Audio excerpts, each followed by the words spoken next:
नमस्कार। देखिए, आज के इस वीडियो में हम वर्ल्ड ज्योग्राफी को शुरू करने जा रहे हैं जो बहुत ज़्यादा इम्पोर्टेंट है सभी एग्जामों के लिए।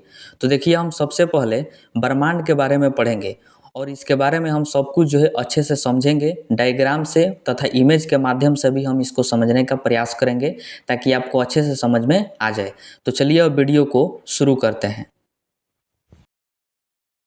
तो अब आइए हम समझते हैं कि ब्रह्मांड किसे कहते हैं और इसकी उत्पत्ति कैसे हुई। तो देखिए, ब्रह्मांड जो है यह आकाश गंगाओं एवं सूक्ष्मतम अणुओं के सम्मिलित स्वरूप को ब्रह्मांड कहा जाता है। इसका मतलब हुआ कि अरबों खरबों पृथ्वी, तारा, सूर्य और आकाश गंगाओं के सम्मिलित रूप को ही ब्रह्मांड कहा जाता है। ठीक है, जितने भी आकाश गंगा है, सूर्य है, तारा है, पृथ्वी है, इन सभी के सम्मिलित स्वरूप को, सम्मिलित रूप को ही ब्रह्मांड के नाम से जाना जाता है। ठीक है, आकाश गंगा क्या है इसके बारे में हम आगे पढ़ेंगे। फिलहाल आप इतना समझिए कि सूर्य या फिर आकाश गंगाओं के जो सम्मिलित रूप है उसी को हम लोग ब्रह्मांड के नाम से जानते हैं। अब देखिए, सबसे इम्पोर्टेंट है जानना कि ब्रह्मांड की उत्पत्ति कैसे हुई। तो देखिए, ब्रह्मांड की उत्पत्ति के संबंध में बहुत सारे वैज्ञानिकों ने अपना अपना सिद्धांत दिया, लेकिन किसी को जो है एग्जैक्ट पता नहीं है कि ब्रह्मांड की उत्पत्ति जो है कैसे हुई। क्योंकि जब ब्रह्मांड बना तो तबे जाके मानव की भी उत्पत्ति हुई। इस वजह से किसी को भी पता नहीं है कि ब्रह्मांड की उत्पत्ति कैसे हुई। लेकिन बहुत सारे वैज्ञानिकों ने अपना अपना सिद्धांत दिया और उन्होंने बताया कि इस तरह से ब्रह्मांड की उत्पत्ति हुई होगी। ठीक है, बहुत ज़्यादा सिद्धांत है, लेकिन जो इम्पोर्टेंट सिद्धांत है उसी को हम पढ़ेंगे जो एग्जाम में पूछा जाता है। तो देखिए, पहला है महाविस्फोटक सिद्धांत, जिसको बिग बैंग थ्योरी के नाम से भी जाना जाता है। इसको जो है जॉर्ज लेमेत्रे ने दिया था। ठीक है, उसके बाद है साम्य अवस्था सिद्धांत, स्टडी स्टेट थ्योरी। इसको थॉमस गोल्ड एवं हरमन बांडी ने दिया था। उसके बाद है दोलन सिद्धांत, पल्स एस्टिंग यूनिवर्स थ्योरी, जिसको जो है डॉक्टर एलन संडेज ने दिया था। तो ये तीन महत्वपूर्ण सिद्धांत है जो वैज्ञानिकों द्वारा बताया गया है कि ब्रह्मांड की उत्पत्ति कैसे हुई है। इसके बारे में हम पढ़ेंगे। देखिए, महाविस्फोटक सिद्धांत यानी बिग बैंग थ्योरी जो है यही सबसे ज़्यादा सर्वमान्य सिद्धांत है, यानी सर्वमान्य थ्योरी है, जिसको माना जाता है कि हाँ, इसी के तहत जो है पूरे ब्रह्मांड की उत्पत्ति हुई होगी। तो अब आइए हम पढ़ते हैं महाविस्फोटक सिद्धांत यानी बिग बैंग थ्योरी। देखिए, ब्रह्मांड की उत्पत्ति के संबंध में सर्वाधिक मान्य जो थ्योरी है वह है big bang theory. Big bang theory का प्रतिपादन बेल्जियम के खगोल शास्त्री एवं पादरी जॉर्ज लेमेत्रे ने 1927 ईस्वी में किया था। ठीक है, देखिए, बिग बैंग थ्योरी कब आया था तो 1927 ईस्वी में। किनके द्वारा तो जॉर्ज लेमेत्रे के द्वारा। ठीक है, इस सिद्धांत की संपूर्ण व्याख्या रॉबर्ट वेगनर ने 1967 ईस्वी में किया था। वेरी वेरी इंपॉर्टेंट है, इसको ध्यान रखिएगा कि बिग बैंग थ्योरी का प्रतिपादन किसने किया था तो जॉर्ज लेमेत्रे ने किया था। ठीक है, लेकिन इन्होंने जो है बढ़िया तरीका से विस्तार पूर्वक नहीं बताया था, जिस वजह से रॉबर्ट वेगनर ने 1967 ईस्वी में इसकी विस्तृत व्याख्या किया था, यानी बहुत अच्छे तरीके से बताए थे रॉबर्ट वेगनर। ठीक है, तो इसको आप ध्यान में रखिएगा। अब हम समझते हैं कि बिग बैंग सिद्धांत क्या है। तो देखिए, जॉर्ज लेमेत्रे के अनुसार आज से लगभग 15 अरब वर्ष पूर्व, देखिए कहीं कहीं पर आपको 15 अरब वर्ष पूर्व देखने को मिलेगा, कहीं कहीं पर आपको 13.8 अरब वर्ष पूर्व देखने को मिलेगा। ठीक है, तो इसको ध्यान रखिएगा। तो जॉर्ज लेमेत्रे ने कहा था कि आज से लगभग 15 अरब वर्ष पूर्व जब ब्रह्मांड का निर्माण नहीं हुआ था, तब जो है ब्रह्मांड एक विशालकाय पिंड था, यानी विशालकाय बिंदु था। जो ब्रह्मांड आज के डेट में है वह ब्रह्मांड जो है आज से लगभग 15 अरब वर्ष पूर्व पीछे चले जाइए तो पूरा ब्रह्मांड जो है एक विशाल बिंदु के रूप में था, विशालकाय पिंड के रूप में था। ठीक है, जिसका तापमान उच्च था, घनत्व भी उच्च था और उसके साथ दाब भी, यानी दबाव भी उसका उच्च था। अब जाहिर से बात है कि पूरा ब्रह्मांड जब एक बिंदु में आ जाएगा तो उसका तापमान जो है बढ़ जाएगा, घनत्व भी उसका बढ़ जाएगा और साथ ही साथ उसका दबाव यानी दाब भी बढ़ जाएगा। देखिए, इसको आप ऐसे समझिए कि आप अपने घर पर हैं। तो जब आप अपने घर पर रहते हैं तो आपको जो है फाँका फाँका महसूस होता है, ठंडी महसूस होती है, क्योंकि आपके घर पर जो है ज़्यादा भीड़ भाड़ नहीं है, लोगों की जनसंख्या बहुत कम है, वहाँ पर भीड़ नहीं है, जिस वजह से आप जो है हल्का महसूस करते हैं और ठंडा महसूस करते हैं। लेकिन अगर आप वही मेला में चले जाइए तो मेला में जो है लोगों का भीड़ वहाँ पर बहुत ज़्यादा रहता है, और बहुत भीड़ ज़्यादा रहता है जिस वजह से जो है दबाव आप पर ज़्यादा लगता है। दबाव आप पर क्या लगता है? ज़्यादा। और दबाव आप पर जैसे ही ज़्यादा लगता है, क्योंकि भीड़ भाड़ बहुत ज़्यादा है, वहाँ पर लोग जो है बहुत ज़्यादा हैं, जिस वजह से आपको गर्मी महसूस होती है। और गर्मी कब क्यों महसूस होती है? क्योंकि आपके शरीर का तापमान जो है बढ़ जाता है। क्यों बढ़ा है? क्योंकि वहाँ पर भीड़ भाड़ बहुत ज़्यादा है, बहुत सारे लोग, जगह जगह से लोग उस मेले में आए हैं, तो वहाँ पर जो है लोगों की संख्या बहुत बढ़ गई है, जिस वजह से आपके शरीर पर दबाव बढ़ने लगता है। दबाव बढ़ने के कारण आपके शरीर का तापमान भी बढ़ जाता है, और वहाँ पर लोगों की जनसंख्या बहुत अधिक है, यानी वहाँ पर लोग जो है घना है, घना घना पर लोग हैं, इस वजह से उसका घनत्व भी क्या है? ज़्यादा है। ठीक उसी प्रकार पूरा ब्रह्मांड जब एक विशालकाय बिंदु के रूप में था तो उसका तापमान, घनत्व और दाब उच्च था, क्योंकि पूरा ब्रह्मांड एक विशालकाय बिंदु के रूप में था। ठीक है, इस वजह से इस बिंदु में अचानक महाविस्फोट हुआ और पदार्थों का बिखराव हो गया। इसमें बहुत बड़ा विस्फोट हुआ और पदार्थों का जो है बिखराव हो गया, जिसके फलस्वरूप अरबों खरबों आकाश गंगाओं का निर्माण हुआ। ठीक है, जब इस बिंदु में विस्फोट हुआ तो अरबों खरबों आकाश गंगाएं बने, यानी अरबों खरबों आकाश गंगाओं का निर्माण हुआ। उसके साथ यानी आकाश गंगाओं में ही तारों का, ग्रहों का, उपग्रहों का निर्माण हुआ।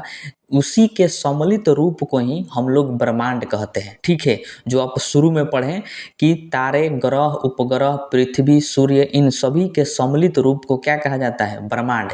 क्योंकि जब विशालकाय बिंदु में महाविस्फोट हुआ था, यानी जो विशालकाय बिंदु जब फटा था, तो जो है ग्रह, उपग्रह यानी आकाश गंगाओं का, अरबों खरबों आकाश गंगाओं का निर्माण हुआ था। ठीक है, तो इसी को जो है बिग बैंग सिद्धांत यानी बिग बैंग थ्योरी के नाम से जाना जाता है, और यही सौरमान थ्योरी है। इसी को माना जाता है कि बिग बैंग सिद्धांत के तहत ही पूरे ब्रह्मांड का निर्माण हुआ था। ठीक है, देखिए, ब्रह्मांड के निर्माण होने से पहले जो ब्रह्मांड एक बिंदु के रूप में था उसे एकक बिंदु कहा गया। बहुत ज़्यादा इंपॉर्टेंट है, इसको ध्यान में रखिएगा, इससे प्रश्न पूछा जा सकता है कि एकक बिंदु क्या है। ठीक है, तो जो विशालकाय बिंदु में ब्रह्मांड समाया हुआ था उस बिंदु को ही एकक बिंदु के नाम से जाना जाता है।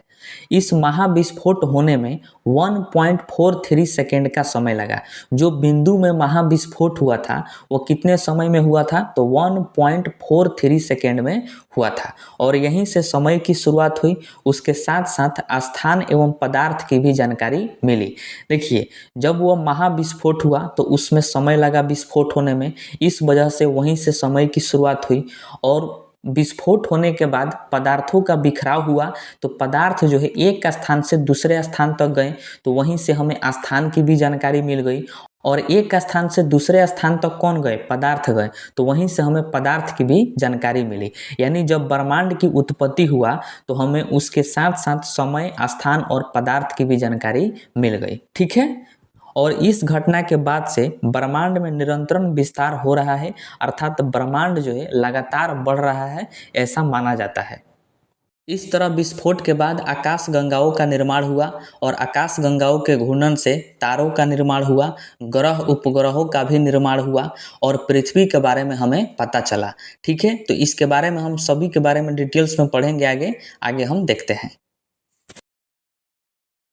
देखिए, पृथ्वी एवं सूर्य की स्थिति को बहुत सारे वैज्ञानिकों द्वारा बताया गया कि पृथ्वी कहाँ है, सूर्य कहाँ है।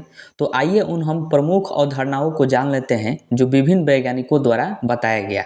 ठीक है, देखिए, 140 ईस्वी में क्लॉडियस टॉल्मी नाम के एक वैज्ञानिक थे। इन्होंने भू केंद्रिक अवधारणा दिया, यानी जियोसेंट्रिक कॉन्सेप्ट, और इन्होंने कहा कि पृथ्वी ब्रह्मांड के केंद्र में स्थित है। जैसा कि आप इमेज में देख रहे हैं कि इनके द्वारा कहा गया था, टॉल्मी के द्वारा, कि जो पृथ्वी है वह ब्रह्मांड के केंद्र में है और इसके चारों तरफ सूर्य तथा अन्य ग्रह चक्कर लगा रहे हैं। ये बात जो है टॉलमी ने कहा था, बहुत ज़्यादा इंपॉर्टेंट है, इसको ध्यान में रखना है। और यह अवधारणा जो है बहुत अधिक दिनों तक चला, बहुत अधिक समय तक ये चलता रहा और सभी लोग यही मानते रहे कि ब्रह्मांड के केंद्र में पृथ्वी है और पृथ्वी का जो है सूर्य और तथा अन्य ग्रह जो है उसका चक्कर लगा रहे हैं।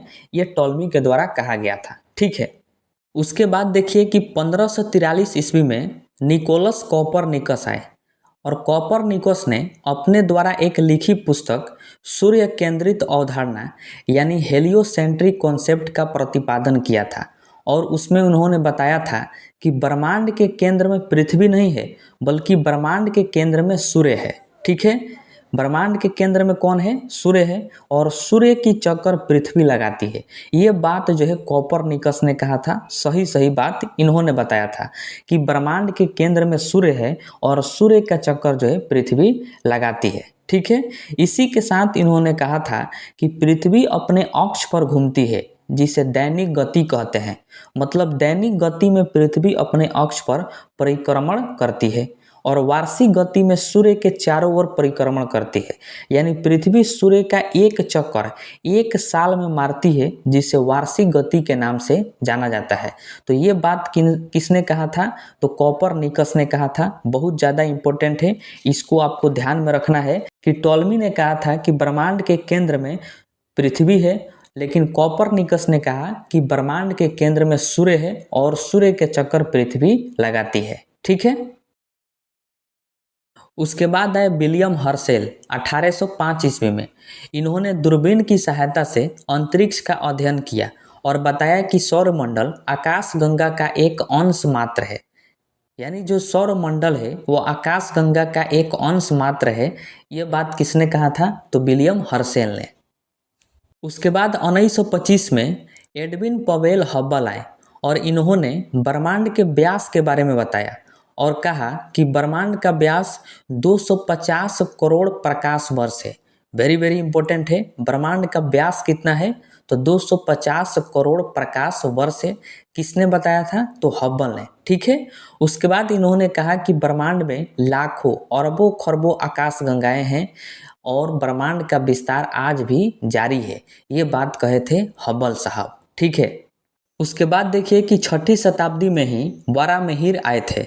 ये भारतीय खगोल शास्त्री थे और यह कॉपरनिकस से लगभग 1000 वर्ष पहले ही बता दिए थे कि पृथ्वी सूर्य की परिक्रमा करती है। क्योंकि 1543 ईस्वी में कॉपरनिकस ने कहा था कि सूर्य जो है वह ब्रह्मांड के केंद्र में है और पृथ्वी सूर्य की चक्कर लगाती है। लेकिन वराहमिहिर ने 6ठी शताब्दी में ही बताया था कि पृथ्वी सूर्य की परिक्रमा करती है और यह भी उन्होंने कहा था कि चंद्रमा पृथ्वी की परिक्रमा करता है। ठीक है, अब आइए हम आकाश गंगा यानी गैलेक्सी के बारे में समझते हैं। तो देखिए, आकाश गंगा तारों का एक समूह है। तारों के समूह को क्या कहा जाता है? तो आकाश गंगा यानी गैलेक्सी कहा जाता है। ऐसा माना जाता है कि पूरे ब्रह्मांड में लगभग 100 अरब आकाश गंगा है। कितने आकाश गंगा है पूरे ब्रह्मांड में? लगभग में 100 अरब आकाश गंगा है और प्रत्येक आकाश गंगा में अरबों खरबों तारे हैं। देखिए, पूरे ब्रह्मांड की बात करें तो उसमें 100 अरब आकाश गंगा है और उनमें से एक आकाश गंगा में लगभग खरबों तारे मौजूद हैं, ऐसा माना जाता है। और आकाश गंगा में तारों के अलावा धूल और गैसें भी मौजूद हैं। ठीक है, आकाश गंगा के केंद्र को बल्ज कहते हैं। जैसा कि आप इमेज में देख रहे हैं कि आकाश गंगा है और इस आकाश गंगा के केंद्र को क्या कहा जाता है? तो बल्ज कहा जाता है। वेरी वेरी इंपॉर्टेंट है। और इसकी 3 भुजा होती है जो घूर्णनशील होता है। देखिए, ये आकाश गंगा है और इसकी ये 3 भुजा है। ये पहली भुजा और ये दूसरी और ये तीसरी। और ये जो तीनों भुजा होती है वह घूर्णनशील होती है यानी घूमती रहती है। इसके भुजाओं में तारों का संकेंद्रण सर्वाधिक होता है, अर्थात इसकी भुजाओं में बहुत ज़्यादा तारे पाए जाते हैं। मतलब इसकी जो भुजा होती है वह तारों से मिलकर ही बनी होती है। ठीक है, इसलिए कहा जाता है कि भुजाओं में तारों का संकेंद्रण बहुत अधिक होता है। ठीक है, एक नोट पॉइंट ध्यान में रखिएगा, आकाश गंगाओं के समूह को सुपर क्लस्टर कहते हैं।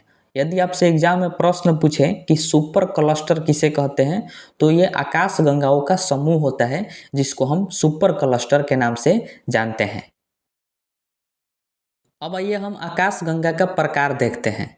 तो देखिए, आकृति के आधार पर आकाश गंगा 3 प्रकार की होती है। अंडाकार आकाश गंगा यानी इलिप्टिकल गैलेक्सी, उसके बाद सर्पिलाकार आकाश गंगा यानी स्पाइरल गैलेक्सी, और अनियमित आकाश गंगा यानी इरेगुलर गैलेक्सी। तो ये आकृति के आधार पर आकाश गंगा 3 प्रकार की होती है। ठीक है, आइए पहला देखते हैं, अंडाकार यानी इलिप्टिकल। देखिए, इसे दीर्घवृत्तीय भी कहते हैं। अंडाकार को क्या कहा जाता है? दीर्घवृत्तीय आकाश गंगा भी कहते हैं। यह आकाश गंगा ब्रह्मांड में लगभग 2/3 है। जितने भी आकाश गंगा हैं ब्रह्मांड में, उनमें से लगभग 2/3 आकाश गंगा जो है वह अंडाकार है। इस आकाश गंगा में नए तारों का निर्माण नहीं होता है, इस वजह से इसमें केवल पुराने तारे पाए जाते हैं। वेरी वेरी इंपॉर्टेंट है। यदि आपसे प्रश्न पूछना हो इससे, तो आपसे पूछेगा कि निम्नलिखित में से किस आकाश गंगा में नए तारों का निर्माण नहीं होता है, तो वह है अंडाकार यानी इलिप्टिकल गैलेक्सी में नए तारे नहीं बनते हैं। इस वजह से इसमें केवल और केवल पुराने तारे ही पाए जाते हैं। ठीक है, क्योंकि तारों के समूह को ही आकाश गंगा कहा जाता है। उसके बाद है सर्पिलाकार यानी स्पाइरल गैलेक्सी। यह आकाश गंगा ब्रह्मांड में लगभग 1/4 है। कितना है? 1/4 भाग में सर्पिलाकार है। इस आकाश गंगा के केंद्र में बहुत अधिक तारे पाए जाते हैं।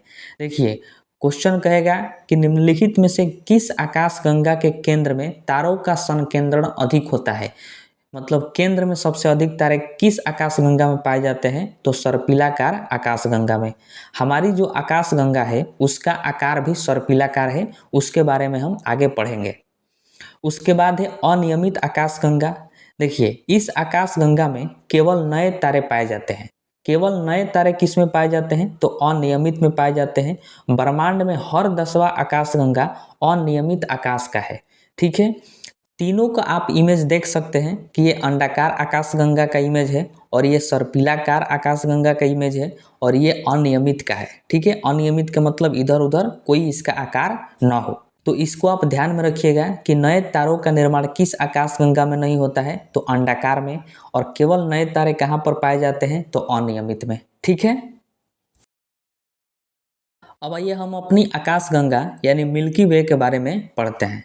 देखिए, हमारी आकाश गंगा का नाम दुग्ध मेखला है यानी मिल्की वे है। इसका आकार सर्पिलाकार है। सर्पिलाकार का मतलब जिलेबी की आकार की तरह, जैसा कि आप इमेज में देख रहे हैं। हमारी आकाश गंगा का व्यास 1,00,000 प्रकाश वर्ष है। इंपॉर्टेंट है, इसको ध्यान रखना है कि मिल्की वे का व्यास कितना है? तो 1,00,000 प्रकाश वर्ष है।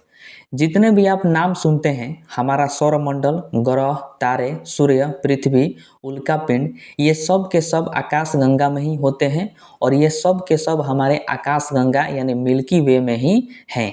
पृथ्वी है, सौरमंडल है, ग्रह हैं, तारे हैं, ये सब किस में आपको देखने को मिलेंगे? तो आकाश गंगा में। और हमारी आकाश गंगा का नाम क्या है? तो दुग्ध मेखला यानी मिल्की वे। सूर्य जो है वह हमारी आकाश गंगा का एक तारा है। सूर्य क्या है? एक तारा है जो हमारी आकाश गंगा में मौजूद है, और यह हमारी आकाश गंगा का 20 करोड़ वर्ष से परिक्रमा कर रहा है। 20 करोड़ वर्ष से सूर्य जो है वह हमारी आकाश गंगा का परिक्रमा कर रहा है, मतलब उसको घूम रहा है। ठीक है, अब आइए हम कुछ महत्वपूर्ण बातों को जान लेते हैं। जैसे देखिए, सबसे बड़ी आकाश गंगा का नाम क्या है? ये पूछता है एग्जाम में, इंपॉर्टेंट है।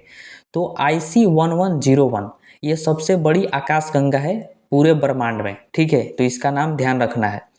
और सबसे छोटी आकाश गंगा का नाम क्या है?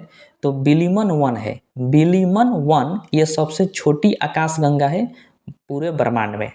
हमारी आकाश गंगा के सबसे नज़दीक आकाश गंगा कौन है? तो एंड्रोमेडा है। कौन है? एंड्रोमेडा आकाश गंगा जो है ये हमारी आकाश गंगा यानी मिल्की वे के सबसे नज़दीक में जो आकाश गंगा है वह है एंड्रोमेडा। ठीक है, इसे देवयानी तारामंडल भी कहते हैं। वेरी वेरी इंपॉर्टेंट है, देवयानी तारामंडल कहिए या फिर एंड्रोमेडा कहिए, यह हमारी आकाश गंगा के सबसे नज़दीक में स्थित है। ठीक है, अब आइए हम तारों के निर्माण के बारे में पढ़ते हैं कि तारों का निर्माण कैसे होता है। तो देखिए, तारे वैसे खगोलीय पिंड हैं जिनका अपने स्वयं का प्रकाश होता है, यानी तारे जो है वह स्वयं प्रकाश उत्पन्न करते हैं, तो उसको जो है तारा कहा जाता है। ठीक है। और आपको ये पता है कि आकाशगंगा जो है वह घूर्णन करती है। ब्रह्मांड में आकाशगंगा क्या करती है? घूर्णन करती है। और आपको ये भी जानकारी है कि ब्रह्मांड में बहुत ज़्यादा गैसें मौजूद हैं, और वो भी कौन सी गैस मौजूद है? तो हाइड्रोजन गैस। यानी ब्रह्मांड में बहुत ज़्यादा क्या है? हाइड्रोजन गैस मौजूद है। तो देखिए, जब ब्रह्मांड में आकाशगंगा घूर्णन करती है तो आकाशगंगा के तीसरी भुजा में हाइड्रोजन गैस का बादल बनने लगता है। जैसा कि आप इमेज में देख रहे हैं कि ये आकाशगंगा है और ये आकाशगंगा की तीसरी भुजा है। तो इस आकाशगंगा के तीसरी भुजा में हाइड्रोजन गैस का बादल बनने लगता है। क्यों? क्योंकि आकाशगंगा ब्रह्मांड में घूर्णन करती है, यानी घूमती है। इस वजह से इसकी तीसरी भुजा में हाइड्रोजन गैस का बादल बनने लगता है। ये है हाइड्रोजन गैस का बादल। इस हाइड्रोजन गैस के बादल को स्टेलर नेबुला कहते हैं। वेरी वेरी इंपॉर्टेंट है, इसको ध्यान रखना है कि आकाशगंगा के तीसरी भुजा में जो हाइड्रोजन गैस की बादल बनती है उसको स्टेलर नेबुला के नाम से जाना जाता है। ठीक है। उसके बाद देखिए कि स्टेलर नेबुला धीरे धीरे बड़ा होता है। अब धीरे धीरे बड़ा क्यों होगा? क्योंकि आकाशगंगा जितनी घूमेगी उतना ही इसमें हाइड्रोजन गैस आके चिपकेगा, तो यह गैस का जो गोला है, बादल है, ये धीरे धीरे बड़ा होता है। ठीक है। जिसके वजह से गुरुत्वाकर्षण का प्रभाव बढ़ जाता है, यानी गुरुत्वाकर्षण के प्रभाव से गैसीय पिंड सिकुड़ता है। ये गैसीय पिंड है क्योंकि हाइड्रोजन गैस है, तो गुरुत्वाकर्षण के कारण जो है गैसीय पिंड ये सिकुड़ने लगता है। और जैसे जैसे सिकुड़ता है तो ये बन जाता है आदि तारा। जैसे आप इमेज में देख रहे हैं कि ये क्या है? आदि तारा है, जो गैसीय पिंड के सिकुड़ने से बना है। इसको प्रोटो स्टार कहते हैं, यानी आदि तारा कहते हैं। ठीक है। उसके बाद देखिए कि आदि तारा के सिकुड़ने के कारण इसका केंद्र बहुत सघन होता है। इसको जो है भ्रूण तारा के नाम से भी जाना जाता है। जो ये आदि तारा है, ये गुरुत्वाकर्षण के कारण ये और सिकुड़ता है। आदि तारा गुरुत्वाकर्षण के कारण क्या होता है? और सिकुड़ता है, जिस वजह से आदि तारा का जो केंद्र है, यानी जो इसका बीच वाला भाग है केंद्र, ये पूरा सघन होता है। सघन का मतलब और गजीन हो जाता है, इसलिए इसको हम भ्रूण तारा के नाम से भी जानते हैं। ठीक है। आदि तारा के सिकुड़ने के कारण गैसों का जो परमाणु होता है वो पास पास आने लगते हैं। देखिए, जैसे जैसे आदि तारा सिकुड़ता है तो जो ये तो गैस है, क्योंकि हाइड्रोजन गैस से ही आदि तारा बना है, तो आदि तारा जैसे जैसे सिकुड़ता है तो जो गैस में परमाणु है उनके परमाणु पास पास आने लगते हैं। क्योंकि जितना सिकुड़ेगा तो परमाणु पास पास आएंगे, तो पास पास आने से जो है एक दूसरे से वो जुड़ने लगते हैं, तो उसको जो है नाभिकीय संलयन की प्रक्रिया कहा जाता है। देखिए, एक होता है नाभिकीय संलयन की प्रक्रिया और एक होता है नाभिकीय विखंडन की प्रक्रिया। नाभिकीय संलयन की प्रक्रिया में कोई भी चीज़ जुड़ता है और नाभिकीय विखंडन की प्रक्रिया में कोई भी चीज़ जो है फट जाता है, यानी विखंडित हो जाता है। तो सिकुड़ने के कारण, आदि तारा के सिकुड़ने के कारण जो गैस के परमाणु हैं वो पास पास आते हैं, अर्थात नाभिकीय संलयन की प्रक्रिया चालू हो जाती है। क्योंकि परमाणु एक दूसरे में जुड़ने लगते हैं, इस वजह से नाभिकीय संलयन की प्रक्रिया प्रारंभ हो जाती है, जिसके फलस्वरूप हाइड्रोजन जो है वह हीलियम में बदल जाता है। क्योंकि आदि तारा जो है ये हाइड्रोजन गैस का ही आदि तारा बना है, तो हाइड्रोजन गैस किस में बदल जाता है? हीलियम में बदल जाता है, जैसे जैसे आदि तारा सिकुड़ता है। तो ठीक है, इससे बहुत अधिक ऊर्जा मुक्त होती है। क्योंकि हाइड्रोजन जो है हीलियम में बदला है, इस वजह से बहुत ज़्यादा ऊर्जा मुक्त होती है, एवं इसके अंदर जो है तापमान और दबाव अत्यधिक बढ़ जाता है, और उसी अवस्था को तारा के नाम से जाना जाता है। क्योंकि तापमान अधिक बढ़ जाता है, ऊर्जा अधिक बढ़ जाता है और दबाव भी अधिक बढ़ जाता है, जिस वजह से ये जो है चमकने लगता है। चमकने के कारण जो है ये तारा का रूप ले लेता है, जैसा कि आप इमेज में देख रहे हैं। जैसे इसको हम फिर से समझते हैं कि आकाशगंगा जो है यह ब्रह्मांड में घूर्णनशील होता है, यानी घूर्णन करता है, घूमता है। तो हाइड्रोजन गैस का बादल जो है आकाशगंगा के तीसरी भुजा में बन जाता है। उस हाइड्रोजन गैस के बादल को स्टेलर नेबुला कहते हैं, जैसा कि आप इमेज में प्रॉपर तरीके से देख सकते हैं। ठीक है। अब ये हाइड्रोजन गैस का जो बादल है, यानी स्टेलर नेबुला है, ये गुरुत्वाकर्षण के कारण ये सिकुड़ता है और सिकुड़ कर आदि तारा का रूप रूप ले लेता है। ये है आदि तारा, क्योंकि हाइड्रोजन गैस जैसे जैसे सिकुड़ेगा तो ये बन जाएगा आदि तारा यानी प्रोटोस्टार, और इसी को हम भ्रूण तारा के नाम से भी जानते हैं। ठीक है, आदि तारा के सिकुड़ने के कारण यानी फिर आदि तारा गुरुत्वाकर्षण के कारण सिकुड़ता है। तो जैसे जैसे आदि तारा सिकुड़ता है तो जो हाइड्रोजन गैस के परमाणु हैं वो पास पास आने लगते हैं, क्योंकि जितना सिकुड़ेगा उतना ही पास पास आएगा।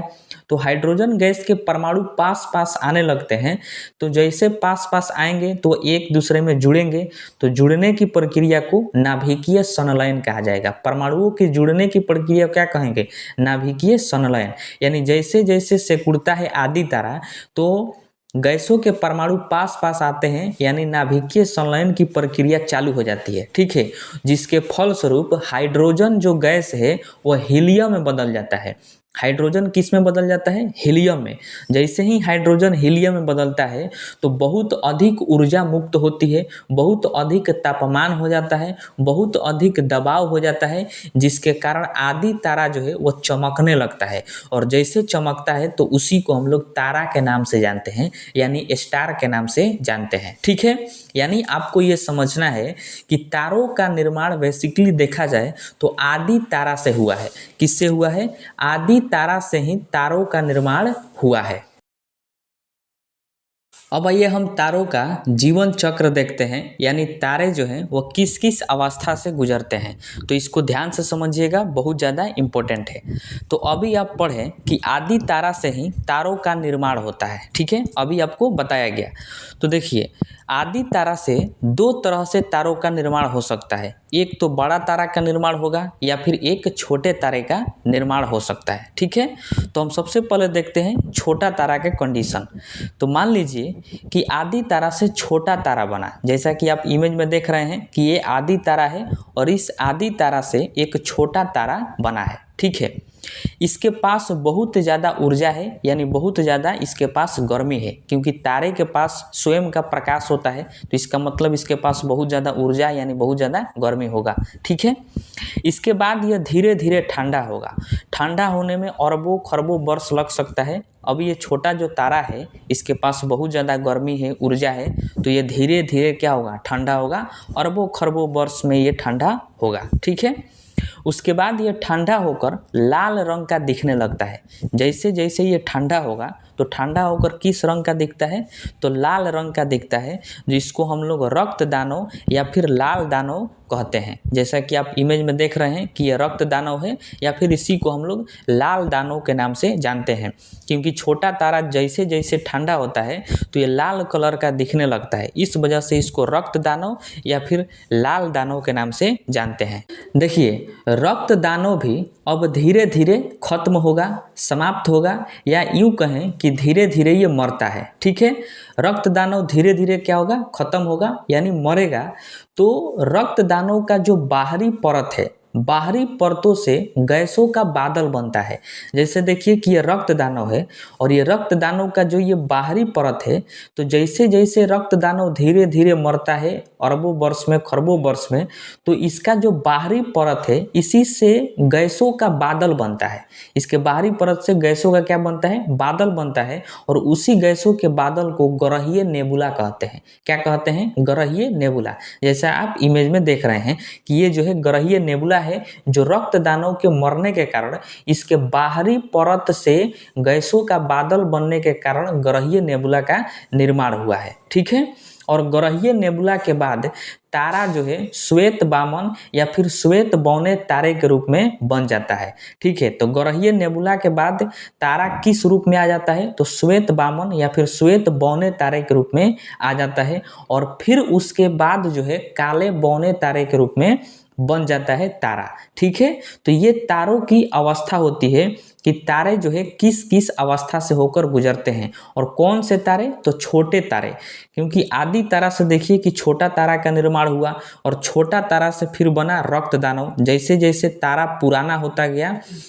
ठंडा होते गया, तो लाल दिखने लगा, जिसके वजह से रक्त दानव कहलाया। और रक्त दानव का जो बाहरी परत है, मरने के बाद बाहरी परत के गैसों का बादल बना, जिसको हम लोग ग्रहीय नेबुला कहें।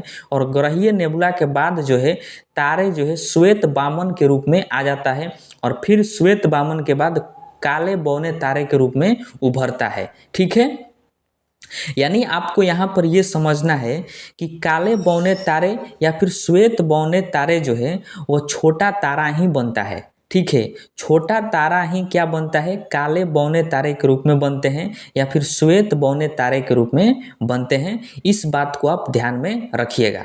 आपसे प्रश्न पूछेगा कि छोटे तारे का अंत किस रूप में होता है, तो श्वेत बामन के रूप में या फिर काले बौने तारे के रूप में, जैसा कि आप इमेज में देख रहे हैं। ठीक है, और आपको यह भी ध्यान रखना है कि श्वेत बामन को जीवाश्म तारा के नाम से भी जाना जाता है। अब मान लीजिए कि आदि तारा से बड़ा तारा बना, क्योंकि आदि तारा से दो तरह के तारों का निर्माण हो सकता है, एक छोटा तारा और एक बड़ा तारा। तो छोटा तारा हमने देख लिया है, अब हम देखते हैं बड़ा तारा। तो मानिए कि आदि तारा से एक बड़ा तारा का निर्माण हुआ है, जैसा कि आप इमेज में देख रहे हैं कि ये आदि तारा है और इस आदि तारा से एक बड़ा तारा का निर्माण हो गया है। ठीक है, उसके बाद वह धीरे धीरे ठंडा होगा। जो ये बड़ा तारा है अब ये धीरे धीरे ठंडा होगा, ठीक छोटे तारे की तरह, और ठंडा होने में बहुत अधिक समय लगता है, अरबों खरबों वर्ष का समय लग सकता है। ठीक है, उसके बाद ये ठंडा होकर लाल दिखने लगेगा, क्योंकि तारा जैसे जैसे ठंडा होता है तो वह लाल दिखने लगता है। तो ठंडा होकर लाल दिखेगा तो बड़े तारे की यह वृद्धावस्था का रूप होता है।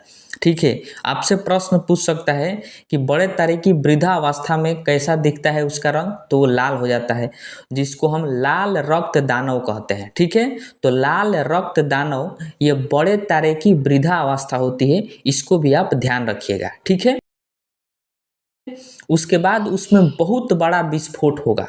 देखिए, जो लाल रक्त दानव है इसमें समय गुजरने के साथ साथ इसमें बहुत बड़ा विस्फोट होगा सुपरनोवा के रूप में। किस रूप में, सुपरनोवा के रूप में, जिसको हम लोग सुपरनोवा विस्फोट कहते हैं, जिसके कारण जो है बड़े तारे की मृत्यु हो जाती है। जैसे ही सुपरनोवा विस्फोट होता है लाल रक्त दानों में, तो बड़े तारे की क्या हो जाती है, मृत्यु हो जाती है। और जैसे ही बड़े तारे की मृत्यु होती है तो वह ब्लैक होल में बदल जाता है। किस में बदल जाता है, ब्लैक होल यानी कृष्ण वीवर में बदल जाता है, और न्यूट्रॉन तारा में भी बदल जाता है। ठीक है, तो फिर से इसको ध्यान से समझिए कि आदि तारा से मान लीजिए कि बड़ा तारा का निर्माण हुआ, जैसा कि आप इमेज में देख रहे हैं। तो आदि तारा से बन गया है बड़ा तारा। अब बड़ा तारा के पास ऊर्जा गर्मी बहुत ज़्यादा है, तो यह धीरे धीरे समय बढ़ने के साथ साथ ठंडा होगा, और जैसे ही ये ठंडा होगा तो ये लाल रंग का दिखने लगेगा, जिसको हम लोग लाल रक्त दानव कहते हैं। और ये बड़े तारे की वृद्धा अवस्था होती है लाल रक्त दानव। ठीक है, अब समय के साथ साथ लाल रक्त दानव में बहुत बड़ा विस्फोट होता है, जिसको हम लोग सुपरनोवा विस्फोट के नाम से जानते हैं। ठीक है, जैसा कि आप इमेज में देख रहे हैं कि ये सुपरनोवा विस्फोट हुआ है, और जैसे ही सुपरनोवा विस्फोट होता है तो जो बड़ा तारा है उसकी मृत्यु हो जाती है, और वह बड़ा तारा ब्लैक होल में यानी न्यूट्रॉन तारा में बदल जाता है, और ब्लैक होल यानी कृष्ण वीवर में बदल जाता है। ठीक है, तो आपको यहाँ पर वेरी वेरी इंपॉर्टेंट पॉइंट्स ध्यान में रखना है। आपसे पूछेगा कि कौन सा तारा ब्लैक होल में बदलता है, तो जो बड़ा तारा होता है वो ब्लैक होल में बदल जाता है, और जो छोटा तारा होता है वो श्वेत बामन या फिर काले बौने तारे के रूप में बदल जाता है, जैसा कि आपने पढ़ा। देखिए, जब सुपरनोवा विस्फोट होता है तो गैसों के बादल बन जाते हैं, तो फिर से तारों के नई पीढ़ी का जन्म देते हैं। मतलब जैसे ही सुपरनोवा विस्फोट होता है तो कुछ कुछ गैसों के बादल बनते हैं जो तारों के नई पीढ़ी को जन्म देते हैं, यानी उसी से तारों का नई पीढ़ी चालू होती है। जैसे आप बिच्छू को देखे होंगे, तो बिच्छू जो है जैसे फटता है तो उसके बाद उसके पेट से बच्चा निकलता है, तो नए बच्चों का जन्म होता है, और जो पहले वाला बिच्छू है वो मर जाता है। ठीक उसी प्रकार जो बड़ा तारा है तो उसमें सुपरनोवा विस्फोट होता है, और सुपरनोवा विस्फोट के बाद गैसों का बादल बनता है, उसी से नई तारा बनता है। ठीक है, लेकिन सुपरनोवा विस्फोट के बाद तारों का जो अंतिम रूप है वो ब्लैक होल में बदल जाता है, जो बड़ा तारा होता है वह। ठीक है, सुपरनोवा विस्फोट के बाद सुपरनोवा के बचे केंद्रीय भाग से न्यूट्रॉन तारा का जन्म होता है। इसको भी आप ध्यान रखिएगा, इंपॉर्टेंट है कि जो सुपरनोवा विस्फोट होता है तो उसका जो केंद्रीय भाग बनता है उसी से जो है न्यूट्रॉन तारा का जन्म होता है। ठीक है, तो बड़ा तारा का अंत किस रूप में होता है, तो ब्लैक होल के रूप में होता है, यानी इसको हिंदी में कहते हैं कृष्ण विवर। ठीक है, ब्लैक होल जो है यह बहुत शक्तिशाली गुरुत्वाकर्षण वाला पिंड है जो प्रकाश को भी आकर्षित कर लेता है। काला कलर का होता है जैसा आप इमेज में देख रहे हैं, तो यह प्रकाश को भी आकर्षित कर लेता है ब्लैक होल। ठीक है, देखिए न्यूट्रॉन तारा को पल्सर भी कहा जाता है, तो इसको आप ध्यान रखना है, और ब्लैक होल को कृष्ण विवर के नाम से जानते हैं। ठीक है, अभी आप देखें कि कुछ तारे श्वेत बामन में बदल गए तो कुछ तारे ब्लैक होल में बदल गए, और तारे एक ही हैं, तो हम कैसे पता करेंगे कि कौन सा तारा ब्लैक होल में बदलेगा या फिर कौन सा तारा श्वेत बामन में बदलेगा। तो देखिए इसको बताने के लिए एक वैज्ञानिक है जो भारतीय वैज्ञानिक थे जिनका नाम था चंद्रशेखर, और इन्होंने चंद्रशेखर सीमा तय किया। तो देखिए चंद्रशेखर सीमा क्या है। चंद्रशेखर सीमा सूर्य के द्रव्यमान का लगभग 1.44 गुना द्रव्यमान है। ठीक है, ये सूर्य के द्रव्यमान का लगभग कितना है, 1.44 गुना द्रव्यमान है। देखिए किसी भी तारे का भविष्य उसका द्रव्यमान तय करता है कि उसका भविष्य कितना होगा, वो उसका द्रव्यमान तय करेगा। यदि किसी तारे का द्रव्यमान चंद्रशेखर सीमा से कम होता है, चंद्रशेखर सीमा से कम होता है, तो वह मृत्यु के पश्चात, यानी जैसे जैसे वो मरेगा मृत्यु के बाद श्वेत बामन या फिर काला बामन में बदल जाएगा। तथा किसी तारे का द्रव्यमान यदि चंद्रशेखर सीमा से अधिक होता है तो वह सुपरनोवा विस्फोट होगा। सुपरनोवा विस्फोट के बाद वह न्यूट्रॉन तारा या फिर ब्लैक होल में बदल जाएगा। ठीक है, जैसे देखिए अगर किसी तारे का द्रव्यमान चंद्रशेखर सीमा से कम होता है, यानी 1.44 गुना से कम होता है, तो मृत्यु के बाद जो है काला बामन में या फिर श्वेत बामन में वो बदल जाएगा। और यदि किसी तारे का द्रव्यमान चंद्रशेखर सीमा से अधिक होता है, यानी 1.44 गुना से अधिक होगा, तो उसमें सुपरनोवा विस्फोट होगा अंत के समय में, और सुपरनोवा विस्फोट के बाद वह न्यूट्रॉन तारा या फिर ब्लैक होल में बदल जाएगा। जैसे अपना जो सूर्य है उसका द्रव्यमान जो है 1.44 गुना से कम है, यानी चंद्रशेखर सीमा से सूर्य की द्रव्यमान क्या है, कम है। इस वजह से सूर्य जो है यह ब्लैक होल में नहीं बदलेगा, क्योंकि चंद्रशेखर सीमा से जिस तारे का द्रव्यमान कम होता है वह अंत के बाद काला बामन या फिर श्वेत बामन में बदलता है। तो ठीक उसी प्रकार सूर्य भी एक तारा है, और सूर्य का जो द्रव्यमान है वो 1.44 गुना से कम है। इस वजह से जब सूर्य का अंत होगा तो यह ब्लैक होल में न बदल के यह श्वेत बामन या फिर काला बामन में बदल जाएगा। तो इसको आप ध्यान में रखिएगा, यह प्रश्न जो है पूछा जाता है। ठीक है, और सूर्य का 5 अरब वर्ष जीवन जो है शेष बचा हुआ है, इसको भी आप ध्यान में रखिएगा। तो ये है चंद्रशेखर सीमा। अब आइए हम जानते हैं कि रंगों के अनुसार तारों का तापमान कैसे ज्ञात करते हैं। तो देखिए ये एक चार्ट दिया गया है, एक तरफ है क्रम संख्या, दूसरी तरफ तारों का रंग दिया गया है कि किस किस रंग का तारा हो सकता है, उसके बाद दिया है तापमान केल्विन में। तो देखिए तारों के तापमान के द्वारा उसकी आयु का अनुमान लगाया जा सकता है। मतलब तारों का तापमान को देखकर, तापमान पता करके हम बता सकते हैं कि तारों की आयु कितनी है, ये कितने अधिक समय तक रह सकता है, या फिर इसका कितना जीवन जो है शेष बचा हुआ है। ठीक है, तो रंग देखकर, तापमान देखकर जो है बताया जा सकता है। और आपको ये भी पता है कि तारा जो है जैसे जैसे लाल हो जाता है ठंडा होकर, तो उसकी अंत की स्थिति होती है। जैसे देखिए इस चार्ट में कि तारों का रंग दिया है, नीला है तो उसका तापमान बहुत अधिक होगा, नीला श्वेत है तो उससे थोड़ा सा कम हो जाएगा तापमान, श्वेत है तो और कम हो जाएगा, श्वेत पीला है तो और कम हो जाएगा, पीला है तो और कम हो जाएगा, नारंगी है तो थोड़ा कम हो जाएगा, और लाल है तो बहुत ही उसका तापमान जो है कम हो जाएगा, लगभग 2000 केल्विन हो जाएगा, यानी बहुत कम तापमान हो जाएगा।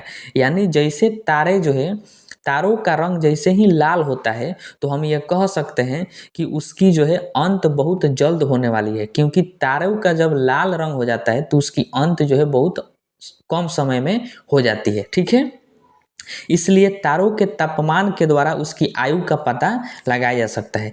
तारों का तापमान जितना कम होगा उसकी अंत भी उतने ही जल्द होगी, क्योंकि तापमान जैसे जैसे कम होगा तो वह ठंडा होगा, ठंडा होकर लाल दिखने लगेगा, और लाल जैसे दिखेगा तो लाल रक्त दानों के रूप में हो जाएगा। अगर बड़ा तारा होगा तो उसमें विस्फोट होगा, और छोटा तारा होगा तो ग्रहीय नेबुला का निर्माण करेगा। ठीक है,